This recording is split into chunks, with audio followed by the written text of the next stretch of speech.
당장 이 더러운 돈 가지고 내 눈앞에서 꺼져. 은호의 처절한 비명과 함께 두툼한 돈 봉투가 고성이의 얼굴을 강타하고 수표 다발이 붉은 육개장 그릇 위로 처참하게 흩뿌려집니다. 불과 어제 평생을 만두 빚어본 꼬깃꼬깃한 첫 모델료를 손녀에게 주려다 눈도 감지 못한 할머니의 영정 사진이 서늘하게 이 광경을 내려다보고 있습니다. 그런데 지금 가장 화려한 상복을 입고 거짓 눈물을 흘리는 저 여자가 바로 그 사고를 사주한 장본인이라는 사실을 아직은 아무도 모릅니다. 아들의 목숨을 건졌다는 오만함으로 피해자의 장례식장까지 찾아와 돈으로 죄를 덮으려 했던 고성의 여사. 하지만 그녀는 몰랐습니다. 자신이 던진 그 돈다발이 착하기만 했던 은호를 잃을 것 없는 가장 독한 악귀로 깨워버렸다는 것을요. 과연 할머니의 피 묻은 돈을 밟고 선 은호는 이 위선적인 친모의 가면을 어떻게 벗겨버릴까요? 시작하기 전에 구독과 좋아요 부탁드립니다. 항상 응원해주시는 많은 분들께 감사드립니다. 장례식장 영정사진 속에서 할머니가 환하게 웃고 있었습니다. 바로 어제까지만 해도 살아계셨던 분이었습니다. 은호는 그 사진을 올려다보다가 무릎이 꺾여버렸습니다. 다리에 힘이 풀린 게 아니었어요. 믿고 싶지 않은 현실이 온몸을 짓눌렀기 때문이었습니다. 그래서 은호는 아무것도 할 수가 없었습니다. 영정 속 할머니는 시니어 모델 데뷔 무대에서 찍은 사진이었습니다. 70평생 처음 무대에 서셨던 날 할머니는 그 어느 때보다 행복해 보였죠. 주름진 얼굴 가득 번지던 미소가 아직도 생생했습니다.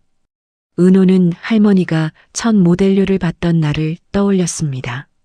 할머니는 10,000원짜리 지폐를 꼬깃꼬깃 접어 봉투에 담아오셨습니다. 그리고 은호 손에 쥐어주셨어요. 우리 은호, 이거 할머니가 처음 번 돈이야. 네가 가져. 은호는 손사래를 쳤습니다. 할머니가 쓰시라고 했습니다. 하지만 할머니는 평생 손녀한테 해준 게 없다며 고집을 부리셨습니다. 그래서 결국 은호는 그 돈을 받았습니다. 지금 이 순간 은호는 그 선택을 후회하고 있었습니다. 받지 말걸. 내가 그 돈 안 받았으면 할머니가 안 돌아가셨을지도 몰라. 은호는 땅을 치며 오열했습니다.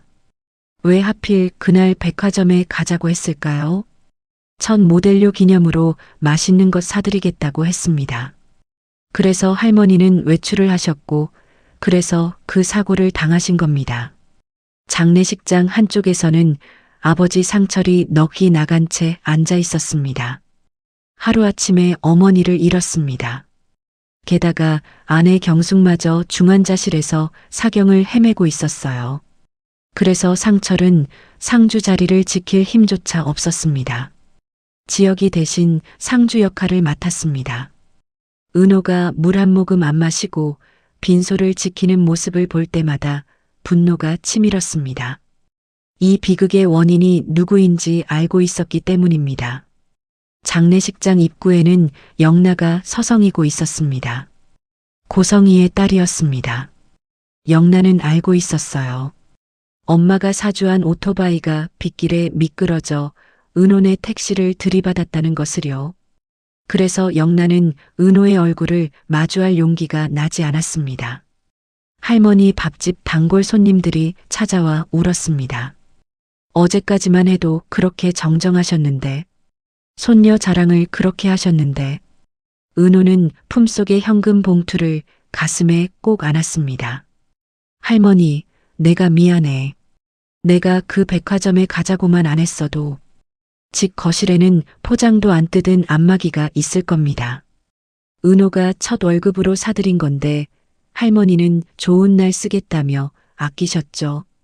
이제 그 안마기는 영영 주인을 잃었습니다. 밤이 깊어갔습니다. 그때 검은 세단 한 대가 주차장으로 들어왔습니다. 지혁은 저 차의 번호판을 알아봤습니다. 이를 악물었습니다.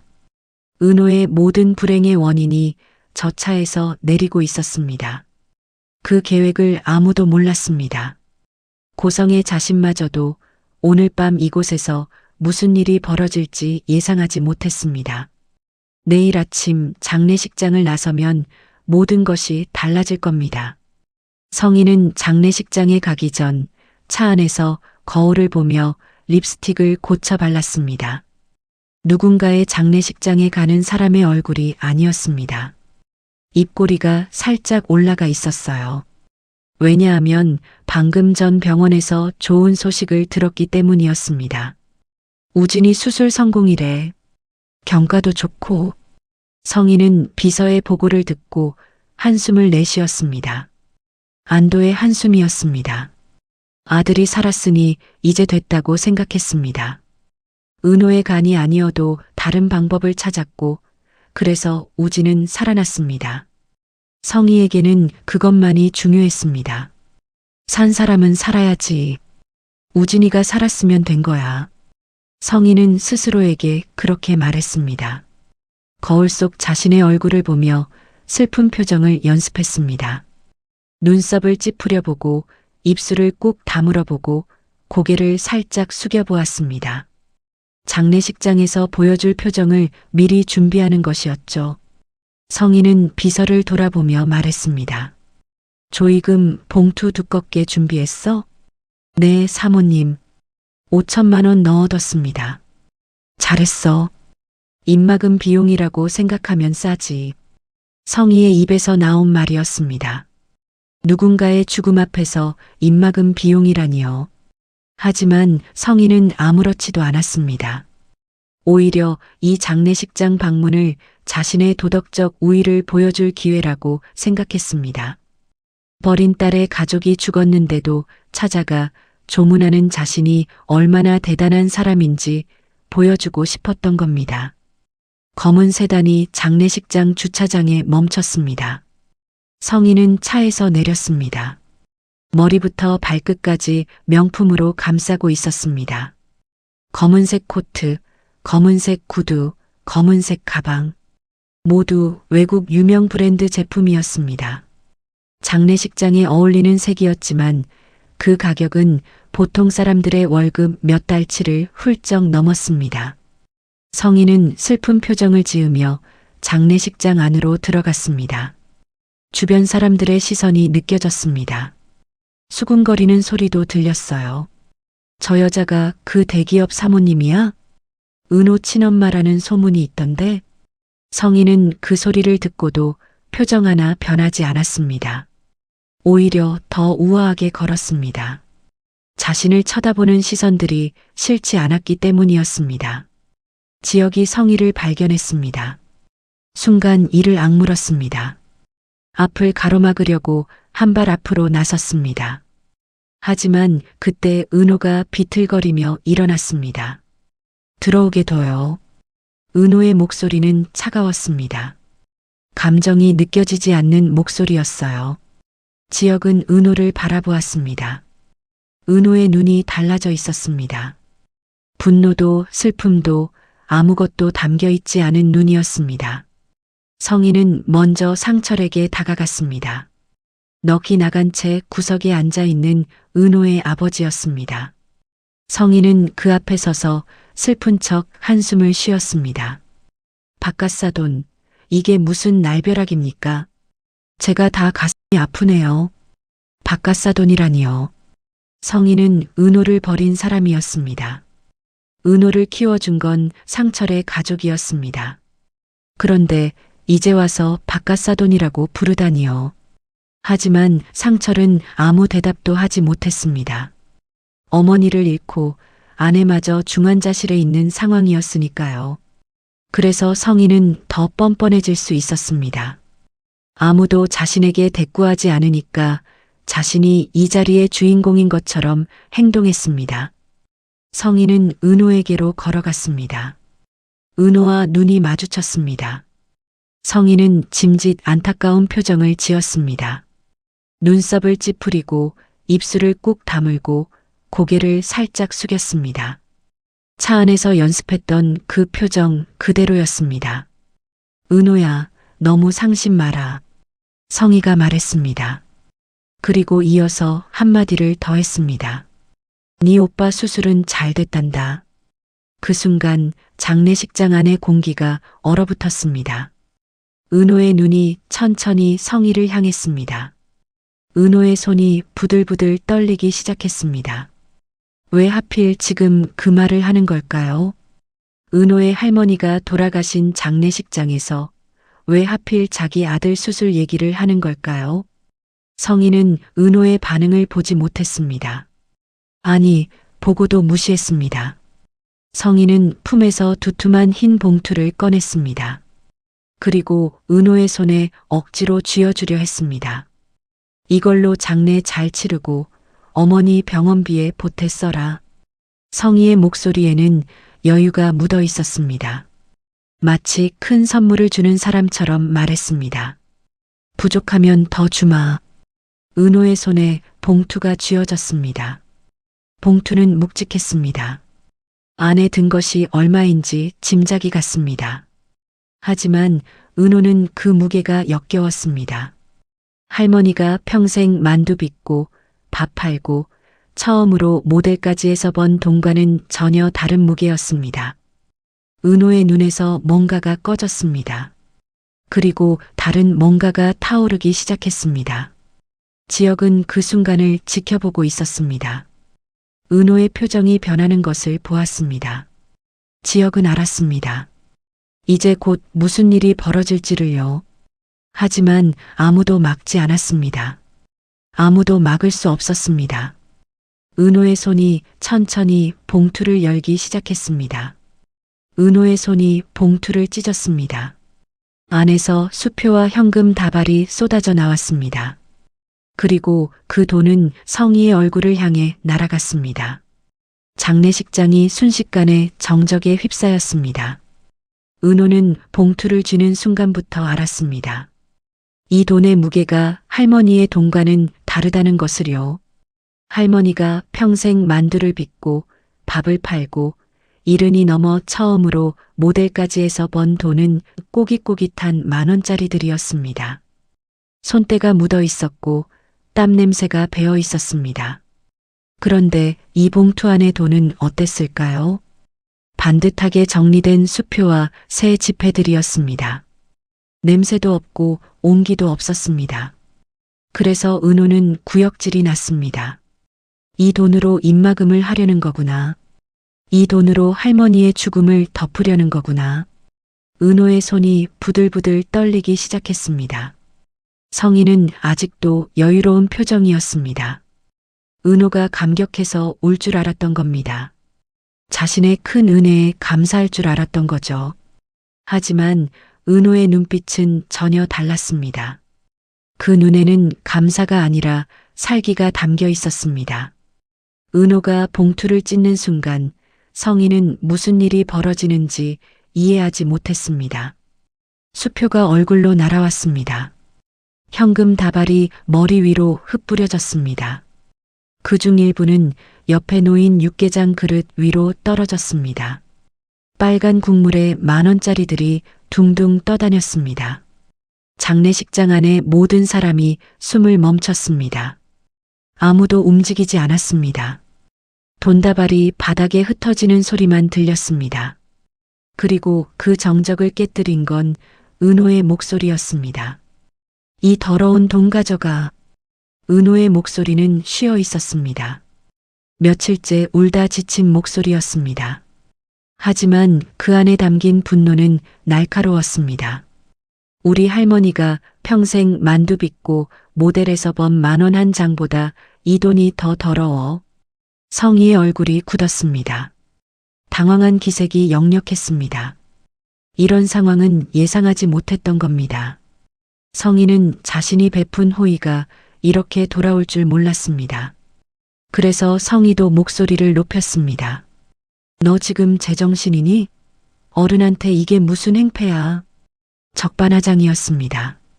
남의 가족을 죽게 만들어 놓고 돈으로 무마하려다 거절당하니까 화를 내는 겁니다. 은호는 그 말을 듣는 순간 이성의 끈이 완전히 끊어졌습니다. 은호가 성희에게 달려들었습니다. 성희의 옷깃을 움켜쥐었습니다. 주변 사람들이 비명을 질렀습니다. 지혁이 은호를 말리려고 달려왔습니다. 하지만 은호는 멈추지 않았습니다. 당신 아들이 살아서 기뻐? 당신 때문에 우리 할머니가 죽었어. 은호의 절규가 장례식장을 가득 채웠습니다. 눈에서는 눈물이 쏟아지고 있었습니다. 하지만 그건 슬픔의 눈물이 아니었습니다. 분노의 눈물이었습니다. 당신이 죽인 거야. 당신이. 성희는 은호의 소나기에서 벗어나려고 발버둥 쳤습니다. 머리카락이 흐트러졌습니다. 명품 코트가 구겨졌습니다. 얼굴에는 육개장 국물이 튀어 있었습니다. 완벽하게 꾸몄던 모습이 엉망이 되어버렸습니다. 지혁이 은호를 뒤에서 안아 말렸습니다. 은호는 그래도 성희를 노려보며 소리쳤습니다. 당장 나가. 내 눈앞에서 사라져. 성희는 비틀거리며 뒤로 물러났습니다. 수치심으로 얼굴이 붉어졌습니다. 하지만 그 와중에도 성희는 자신의 잘못을 인정하지 않았습니다. 오히려 중얼거렸습니다. 천한 것들이 호의를 베풀어도 지랄이야. 그 말을 들은 은호가 다시 달려들려 했습니다. 지혁이 필사적으로 막았습니다. 성희는 그 틈을 타 장례식장 밖으로 도망치듯 빠져나갔습니다. 바닥에 흩어진 돈을 밟으면서요. 10,000원짜리 지폐가 성희의 구두 밑에서 구겨졌습니다. 장례식장에 남은 사람들은 아무 말도 하지 못했습니다. 방금 벌어진 일이 너무 충격적이었기 때문입니다. 조문객들은 서로의 얼굴만 바라보았습니다. 은호는 그 자리에 주저앉았습니다.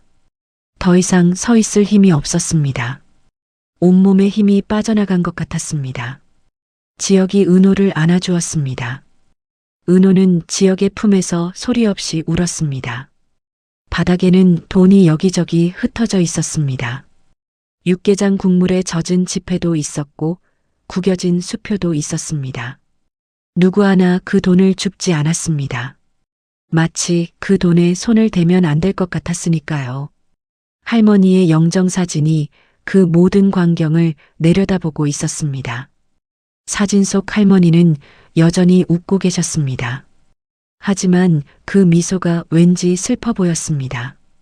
은호는 고개를 들어 영정사진을 바라보았습니다. 그리고 마음속으로 다짐했습니다. 반드시 복수하겠다고요. 할머니를 이렇게 보낸 그 사람에게 똑같은 고통을 주겠다고요.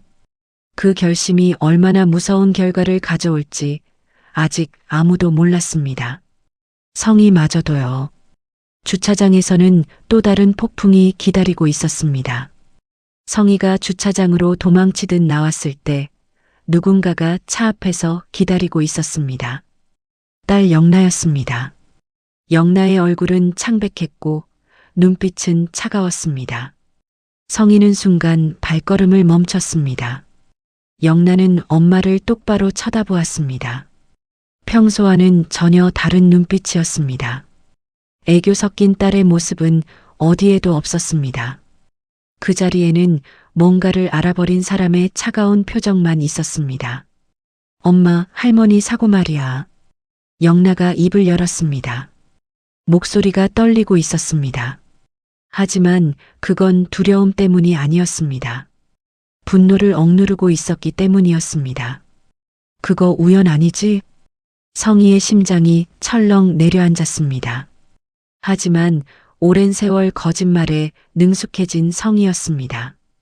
그래서 곧바로 표정을 바꿨습니다. 당황한 기색을 감추고 의아한 표정을 지었습니다. 너 무슨 소리니? 재수가 없어서 난 사고야. 왜 갑자기 그런 말을 해? 성희는 태연한 척했습니다. 하지만 손끝이 미세하게 떨리고 있었습니다. 영나는 그 떨림을 놓치지 않았습니다. 왜냐하면 영나는 이미 알고 있었기 때문입니다. 며칠 전 엄마의 통화를 우연히 들어버렸거든요. 내가 다 들었어. 영나의 목소리가 높아졌습니다. 더 이상 참을 수 없었습니다. 엄마가 경호원 서도 죽이려고 오토바이 사주한 거. 그 오토바이가 빗길에 미끄러져서 은혼의 택시 들이받은 거잖아. 성희의 얼굴이 하얗게 질렸습니다. 딸이 알고 있었습니다. 자신이 저지른 일을 딸이 알고 있었던 겁니다. 성희는 본능적으로 영나의 입을 막으려 손을 뻗었습니다. 하지만 영나는 그 손을 세게 쳐냈습니다. 만지지 마. 영나의 눈에 눈물이 고였습니다. 하지만 그건 슬픔의 눈물이 아니었습니다. 배신감과 분노의 눈물이었습니다. 자신이 사랑했던 엄마가 살인자였다는 사실이 너무 끔찍했던 겁니다. 엄마는 살인자야. 영나가 말했습니다. 한 글자 한 글자에 힘을 주어 말했습니다. 오빠 살리겠다고 다른 사람 가족을 죽였어. 그것도 내가 사랑하는 사람을 죽이려다가. 성희는 더 이상 숨길 수 없다는 걸 깨달았습니다. 그래서 태도를 바꿨습니다. 변명을 시작했습니다. 이게 다 널 위해서였어. 내가 그깟 경호원 놈이랑 못 헤어지니까 내가 어쩔 수 없이 그런 거야. 성희의 목소리에는 억울함이 담겨 있었습니다. 자신은 잘못한 게 없다는 투였습니다. 딸을 위해서 한 일인데 왜 자신을 탓하느냐는 것이었죠. 하지만 영나는 그 말에 더욱 분노했습니다. 날 위해서? 사람을 죽여놓고 그게 날 위해서라고? 영나는 고개를 저었습니다.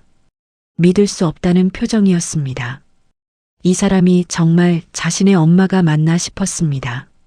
나 이제 엄마 딸 안 해. 아니 못해.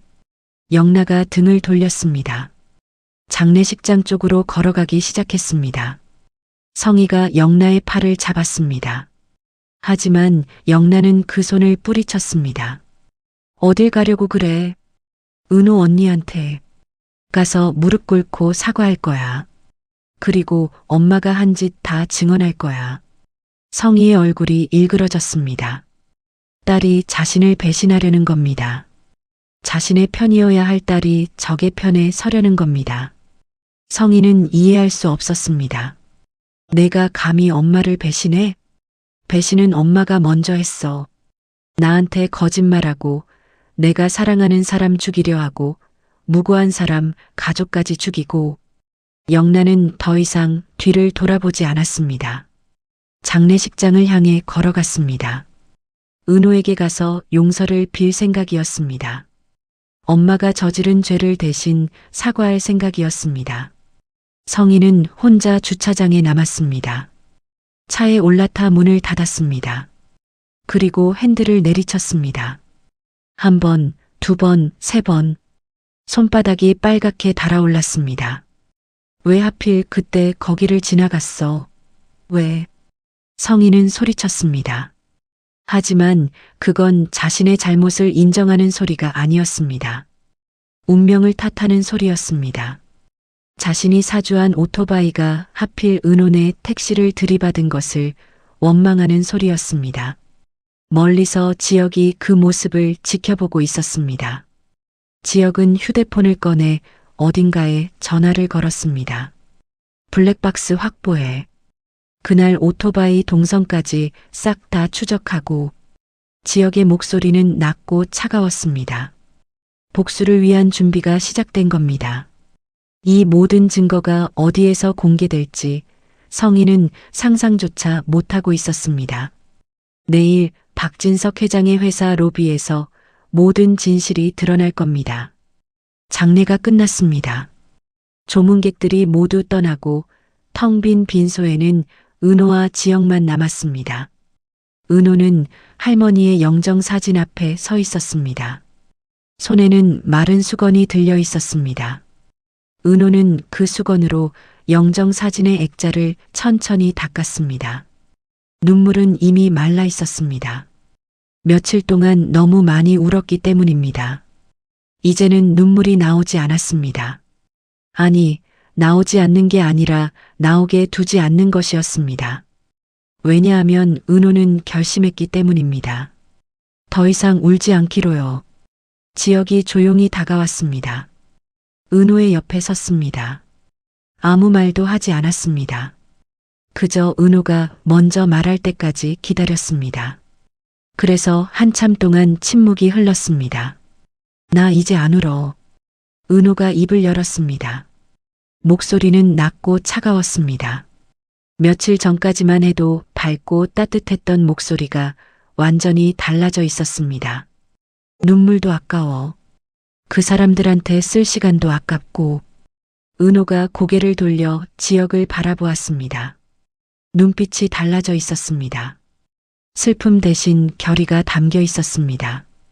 분노 대신 차가운 계산이 담겨 있었습니다. 그 사람들, 내가 겪은 고통 똑같이 느끼게 해줄 거야. 지역은 은호의 손을 잡았습니다. 차가운 손이었습니다. 지역은 그 손을 꼭 쥐었습니다. 그리고 말했습니다. 내가 칼이 되어줄게. 지역의 눈에도 불꽃이 타오르고 있었습니다. 은호를 이렇게 만든 사람들에 대한 분노였습니다. 박진석 회장이 알게 하자. 가장 잔인한 방법으로. 박진석 회장은 성희의 남편이었습니다. 대기업 총수였습니다. 성희가 저지른 모든 악행을 모르고 있었습니다. 아니, 모르는 척하고 있었는지도 모릅니다. 어쨌든 그 사람이 알게 되면 성희는 끝입니다. 그래서 지역은 그 방법을 선택한 겁니다. 은호는 고개를 끄덕였습니다. 그리고 품에서 서류 봉투를 꺼냈습니다. 그 안에는 성희가 과거에 조작했던 친자 확인 서류와 보육원 기록들이 들어 있었습니다. 성희의 악행을 증명할 수 있는 증거들이었죠. 이것만으로는 부족해. 더 확실한 게 필요해. 은호가 말했습니다. 지역이 물었습니다. 뭘 하려고? 오빠를 만나러 갈 거야. 오빠라는 건 우진을 말하는 것이었습니다. 은호의 쌍둥이 오빠 성희가 자신 대신 데려간 아들이었습니다. 지금은 수술을 마치고 중환자실에 누워 있었습니다. 그날 밤 은호는 병원을 찾아갔습니다. 영나가 몰래 도와주었습니다. 영나는 엄마의 죄를 알고 나서 완전히 은호의 편이 되어 있었습니다. 그래서 병원 출입을 도와준 겁니다. 중환자실 문이 열렸습니다. 은호는 조용히 안으로 들어갔습니다. 침대 위에 우진이 누워 있었습니다. 온몸에 관이 연결되어 있었습니다. 기계음만 규칙적으로 울리고 있었습니다. 은호는 침대 옆에 섰습니다. 처음 보는 쌍둥이 오빠였습니다. 같은 날 태어났지만 한 번도 함께 자라지 못한 오빠였습니다. 은호는 그 얼굴을 한참 동안 내려다보았습니다. 오빠는 살아야 돼. 은호가 낮은 목소리로 말했습니다. 살아서 엄마란 여자가 어떻게 무너지는지 두 눈으로 똑똑히 봐.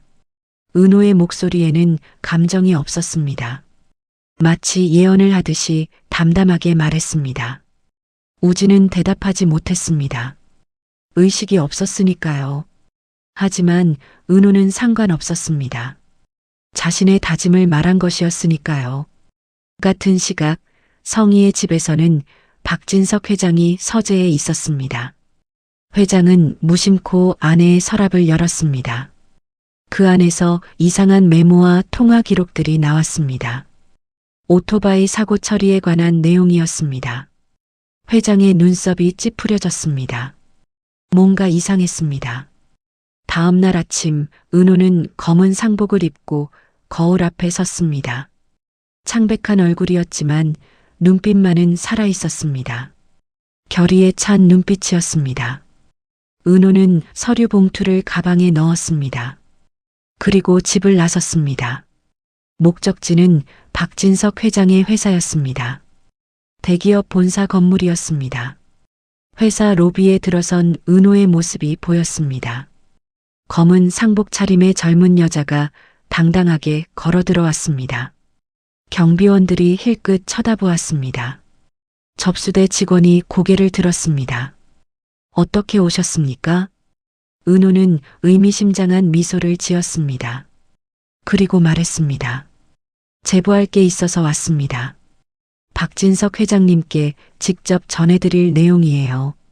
접수대 직원이 당황한 표정을 지었습니다. 하지만 은호는 흔들리지 않았습니다. 당신이 가장 소중하게 여기는 거, 그 가짜 명예와 돈, 내가 다 태워버릴 거야. 은호는 마음속으로 그렇게 다짐했습니다. 이제 복수가 시작됩니다. 오늘도 드라마 시청해주셔서 감사합니다. 오늘 영상이 좋았다면 구독과 좋아요 부탁드립니다.